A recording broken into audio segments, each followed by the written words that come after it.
So once you have both a laser and a CNC, you can make an awful lot of things, and they might be things you haven't really thought of. Things like this plate, which I created from literally a block of wood. And in this video, I'll tell you why I made it, most importantly, how I made it, and why you might want to make one too. So let's get started. Hey, it's Steve and welcome back. Now I'll just jump right in here and say that I have to do a demonstration for a local woodturners guild. And if you didn't already know, woodturners don't like flat things, they like things that are round. So I needed to make something round to show them what they could use a laser for on some project that they could conceivably make on their wood lathe. Now I don't have a wood lathe myself, so what I did was I took a piece of cherry wood. I've actually done a few of these. I've also done some in walnut, and put it on my CNC and created a design, a 3D design for a plate, and created this plate. And then I stuck it on a laser and did some engraving. Now I'll do all of this live for them, which could be the kiss of death because demos never work right. But I wanted to have a few prepared just so people could see in advance what a perfect one looks like. And in this video, I'll show you how I took something like Fusion 360 to do the 3D design for this, and then put it on my CNC. Now, the trick here is, with this particular project, is you have to engrave on both sides. And I'll show you a few tips around making jigs for both the CNC and then ultimately for the laser as well. So that's all the context I'm going to give you, and we'll just get started with the design, and then I'll proceed through the project here, and at the end you'll see what gets created. So as far as design goes, I just whipped this up in Fusion 360, but you can use any CAD tool that you can generate a 3D model and export it as an STL file. So this is very much like creating something for a 3D printer. So a plate is very simple, of course. It's really just a bunch of circles, and I have the circle that's the outer rim. Then I have the circles in the center, which creates the ledge, the seat that your plate sits on. And then this line is actually done on the front side of the plate. It's going to be used to create the boundary between the flat part of the plate on the bottom and the sloping side. So that's all there really is to it. Now if we start looking at the 3D implementation here, I've just got a bunch of extrusions. And the first one is the center part of the plate, so that's including the flat part on top and the center and the bottom. And then I'll extrude a second extrusion, which creates the ledge that the plate sits on. And the next step is the extrusion for the entire thickness of the outer part of the plate. And then one more, which is the bottom surface of the plate on the top of the plate. So basically this is, if you had food in here, this is what your food would be sitting on. And after that, it's really just a bunch of chamfers to create the slope into the center of the plate on the top and on the bottom as well, so you can see what it's really starting to look like a plate. And then the last thing is just a fillet. And what that does is it rounds the inside part of the plate to create just a smooth contour from the flat part on the bottom up to the ledge. So that's the plate. Now all we really have to do is export this, just like we would if we were creating a 3D model for printing, for 3D printing. And I just select this and say export it and create an STL file, and that's all I need to do here. The next step is to take this into a tool like vectoring VCarve to take that 3D model and turn it into G-code that the CNC can carve. So I'm over here in VCarve Pro now, and this is VCarve version 12 if you're interested. Now I'm not going to go through all the detail on how I actually loaded this file, but suffice it to say this is the STL file from the plate that I exported out of Fusion 360. This is the top of it, so this is the bowl. Now if you don't know how to do that, you can just do an import and select that 3D model and bring it in. And the only other thing I did here was I put this border around it, which is around the rim, and that's a simple case of selecting the 3D model and hitting this button over here, which will put a line around the outside, and we're going to use that as a cut line for some things. Now as far as toolpaths go, all I'm going to do here on the top is I'm going to do a roughing path and then a finishing path. And the roughing path is as simple as a 1/4 inch bit to hack down all of the heavy pieces of material to get rid of most of it. And then the finishing path uses an 1/8 inch ball end bit. And if I look at the settings there, you can see I'm doing about a 30% overlap. That's a good balance between how long it takes and how good the finish is. Basically, I can finish this with some 320 grit sandpaper at the end and get all of the tool lines out of the material. So good balance there. You could certainly go to like an overlap of maybe 5%. It would take 10 times as long, which is going to be hours. This takes about 45 minutes, I believe, to do the finishing pass, so it's tolerable.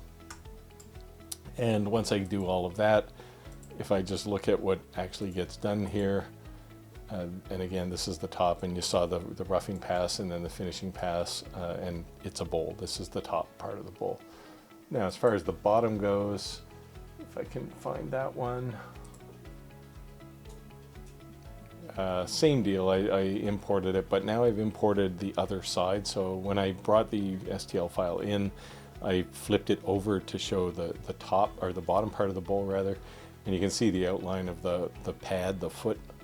And if I look at the toolpaths here, same thing with a roughing pass and a finishing pass, but I also have this outline pass, which basically takes a 1/4 inch bit and goes around the outside to cut this out of the material. It does leave some tabs in there though to keep this stable until I'm ready to pull it off the CNC. So there's 4 tabs there. And if I look at what this one's going to work on, you'll see it does the tabs and then it creates the bowl itself. So, and this is the bottom of the bowl. And if I looked on the other side, this is where that top piece would go. Now, you gotta, of course, because this is kind of an advanced CNC project, so we have to be able to flip this over and get it exactly placed in the center of where it was when we engraved this side. I created a jig, and that's really just as simple as taking just a piece of material. I used some old MDF shelf that I had, and I drilled 4 holes into it with the CNC. These are 5/16 holes for some dowel, and when it's done, I just poke some dowel in there to act as pins to position the material. I then take these same 4 holes, this same pattern, and I drill it into the material that I'm using before I do either the top or bottom engraving.